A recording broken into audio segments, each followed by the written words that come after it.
Whenever one enters into duality, it is always an illusion. When you know for sure of the unity of all life, the judging begins to fade away. Every 13,000 years, it moves to a different location on the surface of the earth. And high up in one of the walls is the flower of life. They all knew this was occurring, and everybody just kept quiet and never said a word.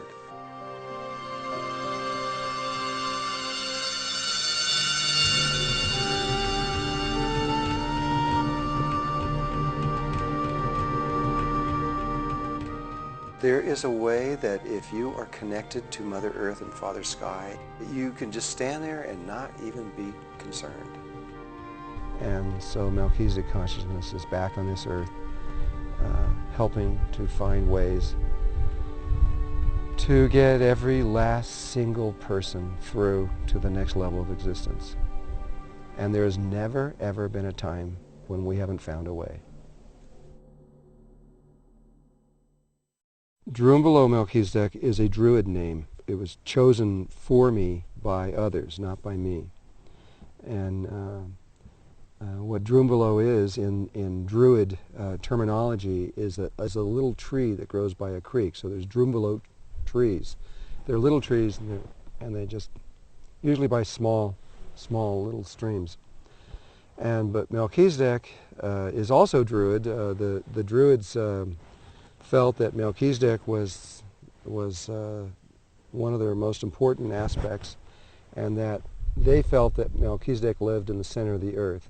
This ties into many of the indigenous philosophies around the world. But on a bigger level, what it is that when this universe was created, and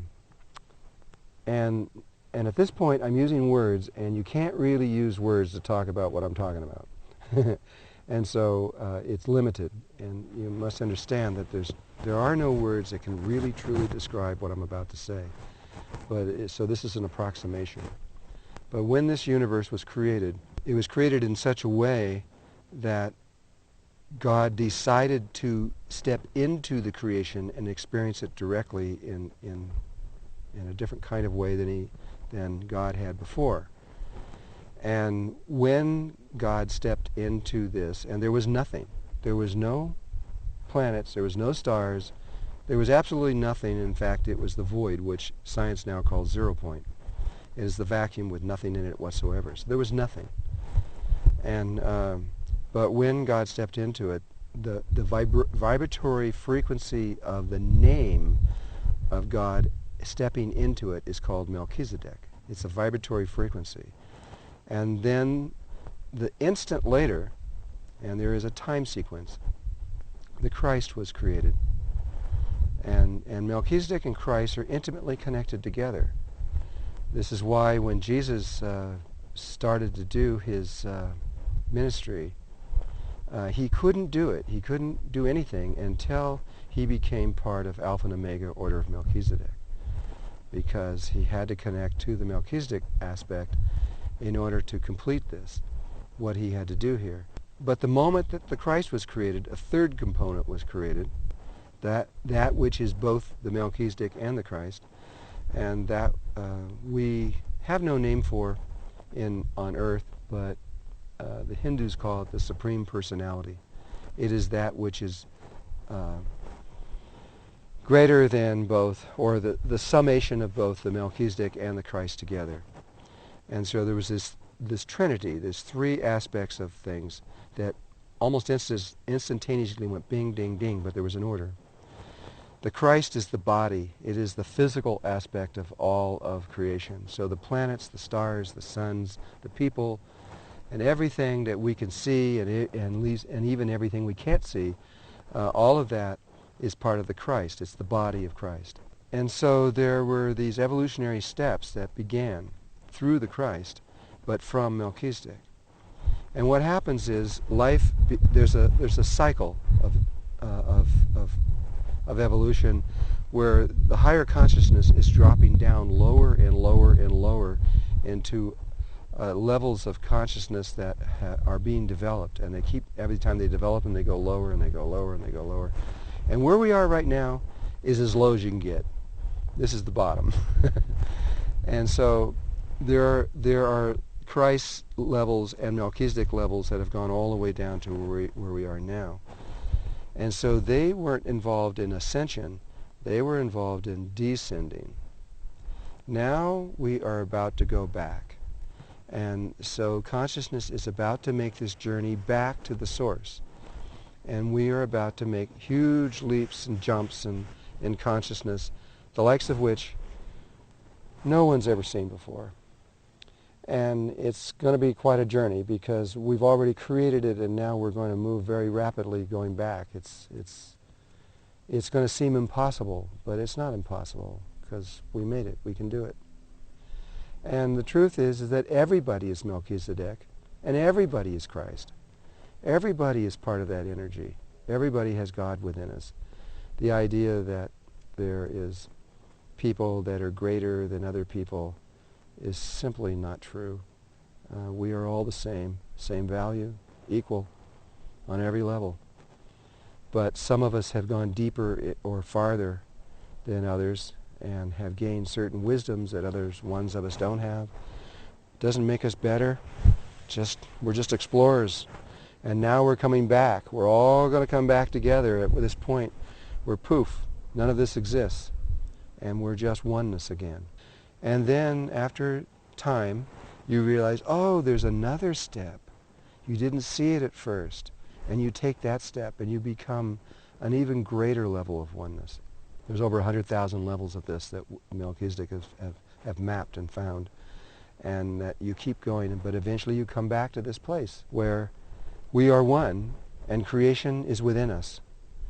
And we have to make a decision. And that decision's totally up to our oneness. We can go back out of this whole level of creating things and back into the oneness of who we were before, or we can take another cycle around again. And if we do, we become a Melchizedek again. And life instantly uses us because we now know how to live in all the dimensional levels and sustain ourselves. And each dimensional world is incredibly different. It takes a long time to learn how to sustain yourself in each of these different worlds. But by the time you have gone all the way down and all the way back, you know how. And so that person becomes a lot like a white blood cell in the body. They are used by life to, whenever there is a dimensional problem anywhere, then Melchizedek goes in and says, okay, you guys, here's what you do, and we help.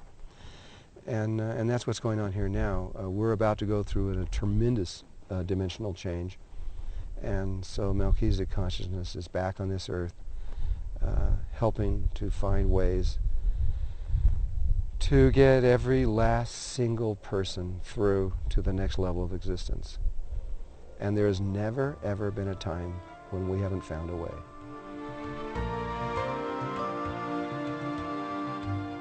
There's people from everywhere, and everybody here is into spiritual ideas and thoughts and meditation and yoga. The garbage men are into UFOs. It's kind of, that's what it is, you know. It's an energy that comes out of here. There's very powerful vortexes. It's a rotating energy that comes out of the earth. And people, the Native Americans from long ago, they treated this place as purely sacred ground. And they didn't live here.